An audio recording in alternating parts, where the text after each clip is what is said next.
Um, well, the first cheese that we're going to start with is the Clothbound Cheddar. The Clothbound Cheddar is a traditional English cheese, and the technique of making this cheese is quite similar to the block cheddar that we make. Most the difference in here that we make this cheese, we normally get exclusively milk from Jersey cows to create that creaminess that serve the cheese. And then when it's made, we put the cheesecloth on the cheese, and we don't use, like most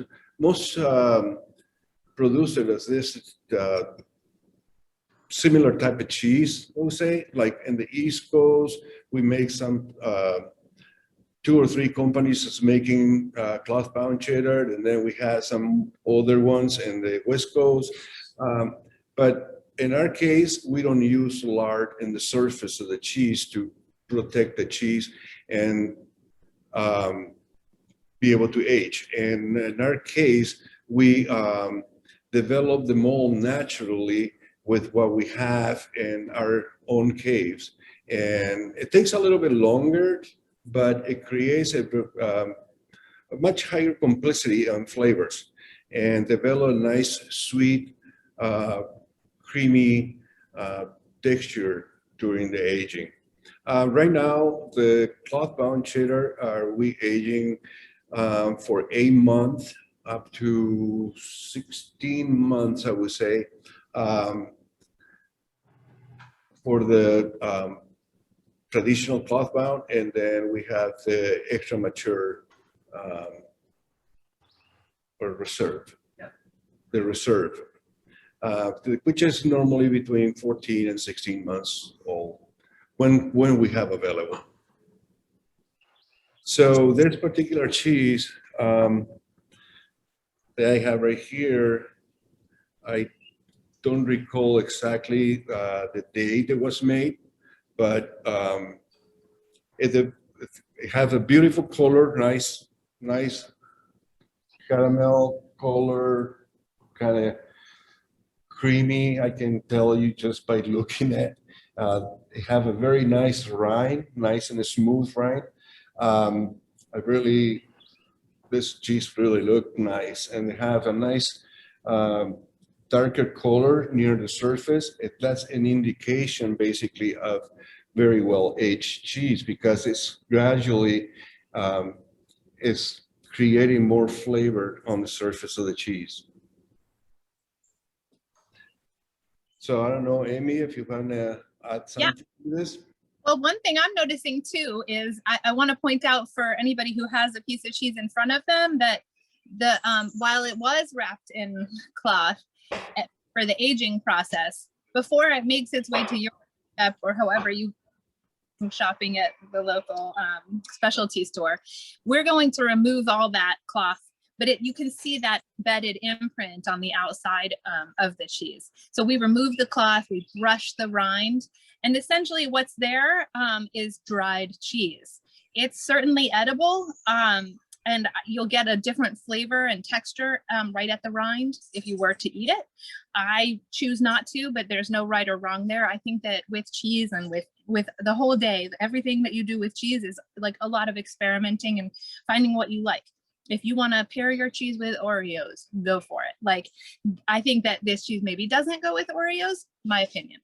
But as I go ahead and taste this, one way that I like to go for it, you can see that my cut is pretty rough. I like to actually dig into it. I have like an old parm spade where I'll kind of just move this down so you can see how I address my cheese. I like to just hit it with the tip of a knife and then turn. And then you really get to feel that texture. So what you saw in those videos before is that those curds are being knit back together. And that's something that's really particular to cheddar that I love. I'm big on texture in general. And with cheddar, I think that that's really one of the most fascinating points, is that it has this kind of bumpiness to it, this rough texture that I really enjoy and I want to highlight. So that's how I like to do it, into little pieces instead of slices if I'm putting it out on a cheese board.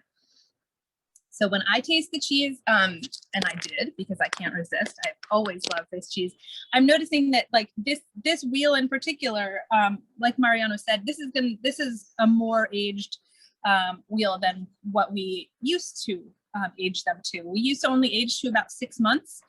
And the difference was that you would really get that creaminess. Again, it starts with that high quality, high butterfat milk, but it would come through as a very like rich, fatty texture, which was nice. But I really like this because the flavor concentrates over time as the cheese is aging. So it's sitting on a shelf in the open air with that little bit of cloth to kind of keep things together. But the moisture is dissipating into the air, and at the same time, the cheese is absorbing all of those little microflora, the molds, the beneficial bacteria that is thriving in that cheese, is flourishing and really giving it its flavor. So while Grafton is just one of many makers of clothbound cheddar, I think our uniqueness is that we really go for more of an earthy, mushroomy, robust flavor. We're not, while it does have a little bit of a sweetness to it, it's not super caramelly like some other American producers can be. So it's a matter of taste. Again, no right or wrong. I think I know which one's right, but but it's a matter of taste, and you go with what you want. Yeah, all those.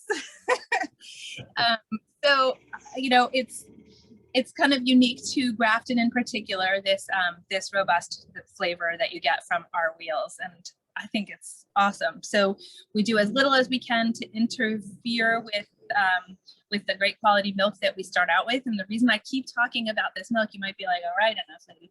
Well, you know, there's only 4 ingredients in the cheese, so every single one of them has to be perfect. And you know, we have to do it with clean hands and make sure that everything is nourished and promoted for growth when we want it to be. And we have to take special care to make sure that it's only the good stuff that is growing and flourishing and influencing the flavor of what you end up with. So it's pretty spectacular, the connection of art and science, the craft of it all, and just the knowledge that comes from somebody like Mariano, who's been doing this for so many years. Mariano has great chops. He's been making cheese for a long time, and in the couple of years that he's been with Grafton, has made some really great advancements. And I think it comes through in the really terrific flavor of this piece, this wonderful traditional clothbound cheddar. So, thank you. And I want to add it. They actually is every day we make cheese. It's so fascinating because, like you said, there are only 4 ingredients in there. So how can, you know, it's something about it that it's just, it's such a the milk is such a great food that can be transformed into this concentration of flavors develops, and the bacteria, how they change and create and develop different flavors in the cheese. Because every day, no matter what kind of cheese we make, we only use 4 ingredients. and I can imagine. It's awesome. It really is very spectacular to me that it all comes together so wonderfully. So speaking of the seasonality, do you make adjustments according to how the milk is different each season? Yes, we do. It's definitely we do. Winter, spring, summer, they're all different,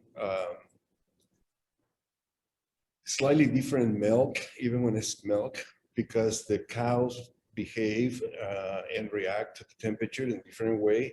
Plus the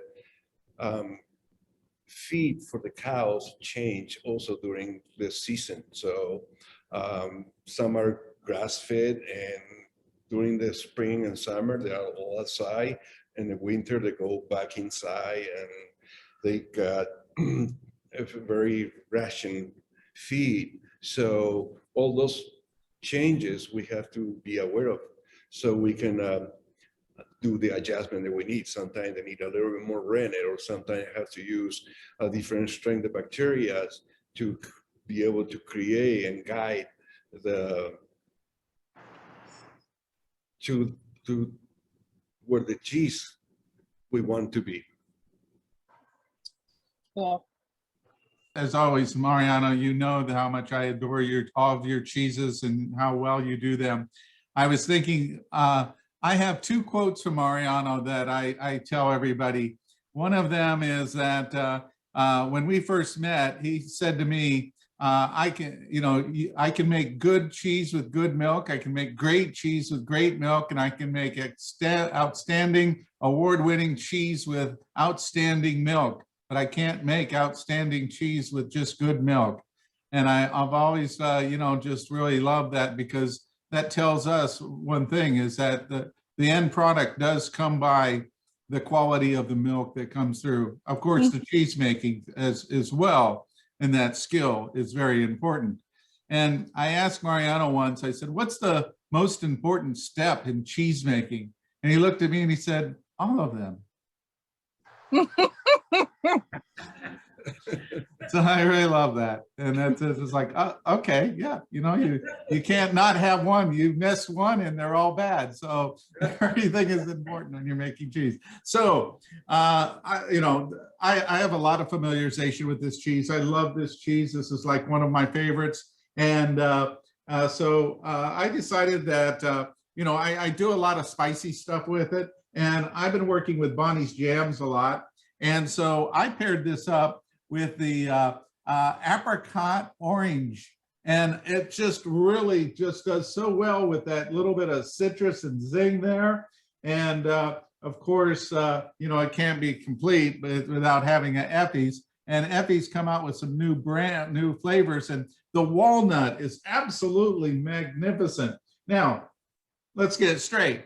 You don't have to add anything to this cheese. It is great on its own. So it's really nice to be able to have those things to add to it. And of course, a frosty beverage is always nice. And something that works really well with all of these, if you're thinking of just one beer, and I'm using the Blue Point, the toasted lager. And that has a little bit of maltiness, but it has a lager flavor, which is kind of cleansing and light. And it doesn't interfere, but what it does is it helps kind of clean the palate and, kind of works with everything. So that's what I did. Mm-hmm. Sounds good to me. Cheers. Cheers. I'll add on to that because I love pairings too. I really love this cheese on its own, or melted on a piece of quiche, like a sourdough bread. But straight up, this is my favorite new pairing. I love kimchi with cheddar. So you mentioned spice, like there's something about it that's like the little bit of gingeriness and the crunch and it's like a little bit juicy. You generally have it cold or cool, and it's so delicious with that cheddar. So give that a try too. I'm gonna try your what's funny is I was going to use a ginger spread and ginger crackers, because I love that too. And I think what we run into here is there's just so much. This lends itself so well to be in recipes and to preparing it up, that I honestly believe that if you like something, it's going to go with it. It's just that easy of a cheese to pair up. Very uncomplicated. Yeah, I like the idea of like something juicy, like an apple, or you could do something dry, like just a cracker. But I do dried fruits. I have a little bit of smoked dried meat too. That's something salty. So like a savory with savory versus sweet with savory. Yeah, again, you just can't go wrong. Cheddar is good like that. It's easy. It's mellow. It wants to be friends with everyone. We do have the cheddars that we make. We have the 1 year, the 2 years, and those are very similar. And also we have some smoked cheddar. There's maple smoke is one of our best product we have. People can have enough. The maple chips that we use are all natural, and they are giving that flavor is pretty unique in our cheddar. We also make some smoked chili peppers. Were very good, and well, mostly are in that line of cheddars.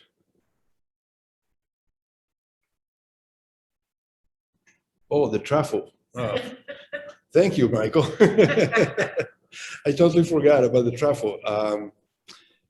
That is a cheese that we basically, when we start developing, we started using a nice company who provide us with the truffle peels and the oil that we use and to infuse the cheese during the milling process. After milling the cheese, we add the truffles in there, and we also use a little bit of the oil in the cheese so they can coat it the curds before it goes in the press, and it gives it a very distinctive flavor and aroma, which is very nice, very balanced, and also is one of our #1 sellers. And then we have, like I said earlier, our 3 very distinctive cave-aged cheeses. Those are the Clothbound Cheddar, the Bear Hill, and the Shepsog. And like I said, the Bear Hill is 100% sheep milk, and the Shepsog is 50-50 cows and sheep.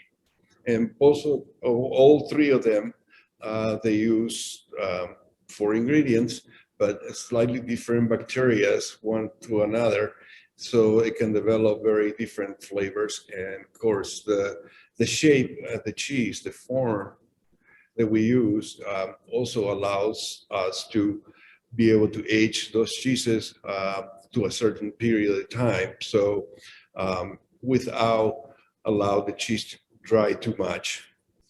I think it's worth pointing out that about 90% of what Grafton produces is the block cheddar that Mariano was describing, the 1 year, the 2 year, the maple smoked chili and truffle. So we've always produced a lot of that block cheddar, and it's aged differently.